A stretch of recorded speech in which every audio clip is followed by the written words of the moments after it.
Dari hasil kajian yang kala lun pelaku, bahawa saji rukun Islam adalah rukun dongeng. Pakan keamanan.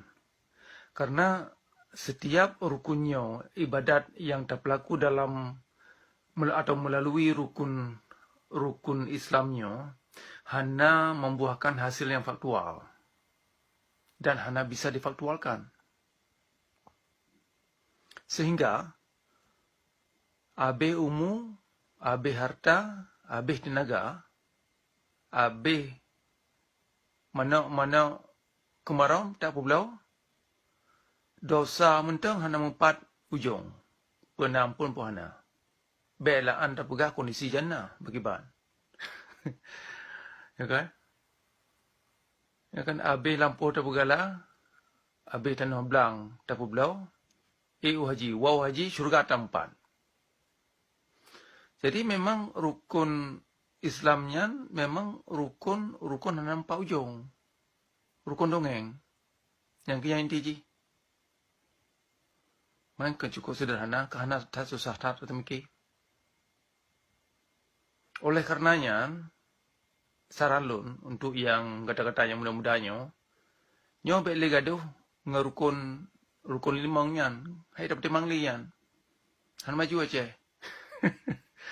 Ya, kaji fikir program lain yang produktif, yang kreatif dan terbuka. Yang cukup sederhana pesan kalinya. Yang ulang. Mungkin na di antara kata yang na atau kurung mupong.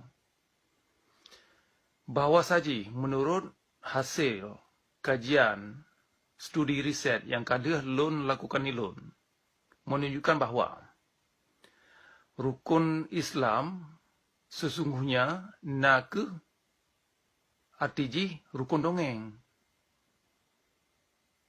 Pakan rukun dongeng karena segala ibadat yang dilakukan melalui rukun Islamnya hanya mempak ujung. Hasilnya tidak bisa difaktualkan. Ya kan?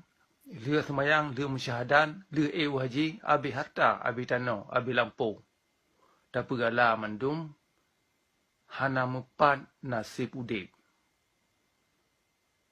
Pekiban tujuan udip.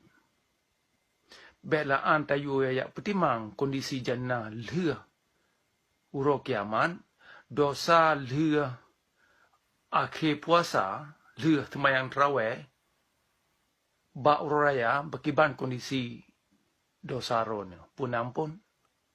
Hanya jelas. Olehnya dalam urun yang ka wode haji, jamaah haji. Katanya mak urunyan, tapi katanya mak urunyan. Kiban kondisi jannah ron atau kondisi puadron ka suci, nuwa dari tanah suci. Hanya jelas. Kebiasaan jelas. Yang urusan yang memang hanya jelas. Ya, jadi yang mudah-mudahnya kata-kata yang mentang di bangku kuliah, nyo kajian ci resapi yang pegahnya dengan kepala dingin. Kan dengan emosi. Tapi ni kaji kerau ni. Jadi yang don pegahnya perlu ni kaji kerau ni pu kebutoi.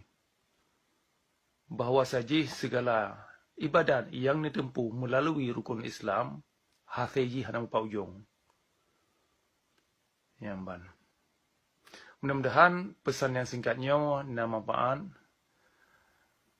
Jadi salam lun dari jauh kepada kata-kata mandum, semoga sejahtera dan sukses selalu.